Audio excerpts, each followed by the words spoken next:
Hey guys, welcome back to the channel. Johnny here from MTB Trail Rider. Today I'm going to show you how to add volume spacers to your Fox shock.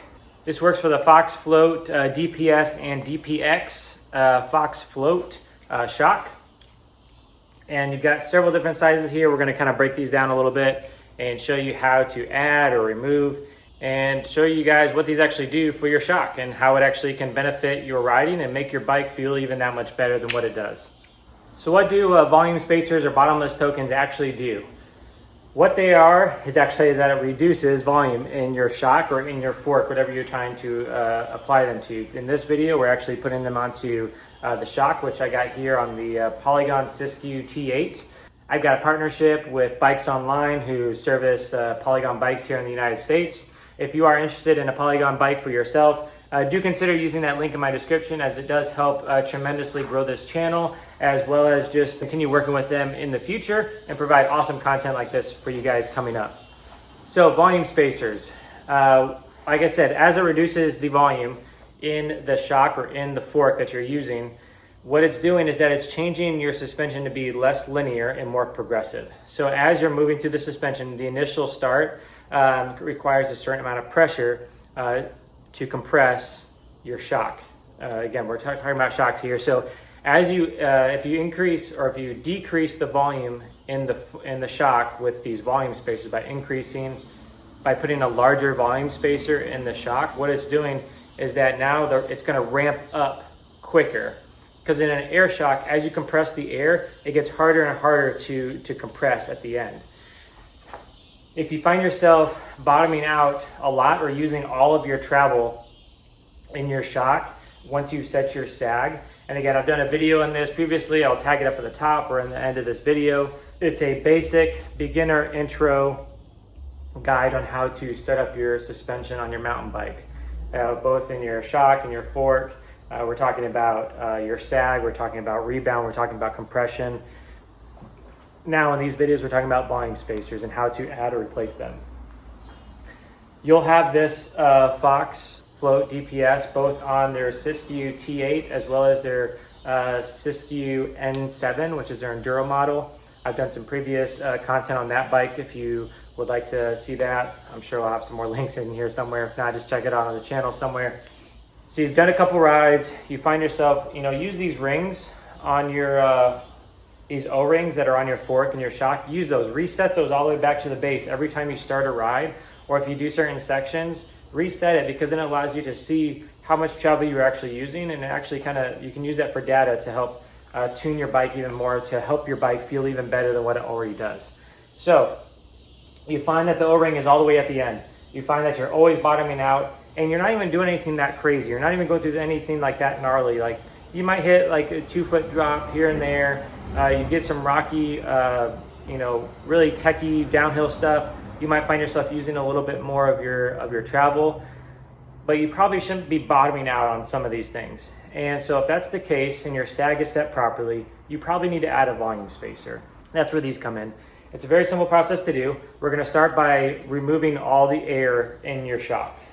You can use the tip of an Allen key to do this on your shock. The proper thing would be to actually using your shock pump and reducing the air that way. So you can actually keep this on your bike. For us, what we're about to do, some people actually remove this off their bike as well. I actually prefer not to remove it because this will actually give you a little bit more leverage, because what we're actually going to do, we're actually going to twist that can, the outside portion of this. I'm going to show you here that in a second. And this will kind of just give you more leverage because the bike's holding on to the shock.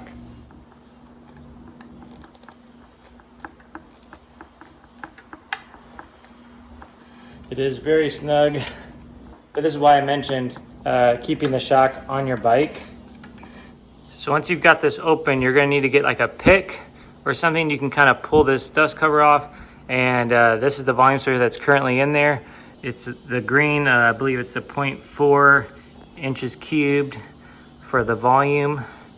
And so we're actually going to take this out, and I'm going to double it up with the 0.8. So this will be removed. You don't add another volume spacer to this like you do with like your shock with your front forks.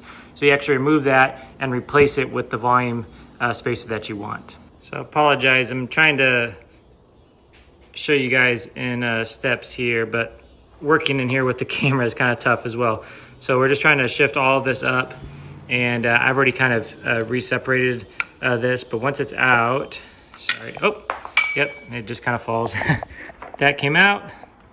This is going in, and you should be able to kind of hear like an audible click here. Trying to get this on with one hand.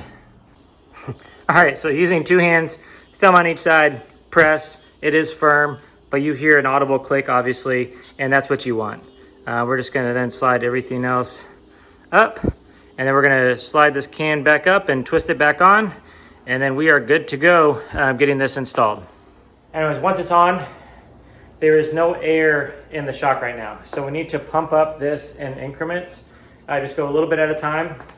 And what I'm gonna end up doing is taking this off the stand, so that way I can compress the shock a little bit, because there's different chambers that air is in your suspension and your shock and in your fork. And so you just need to make sure that it's neutralizing and it's going into different chambers before you fully pump this up, 200, 250 plus PSI, whatever you normally have this at. So I've got this at 50 currently. I'm just gonna pop this off. I'm just giving it a few compressions.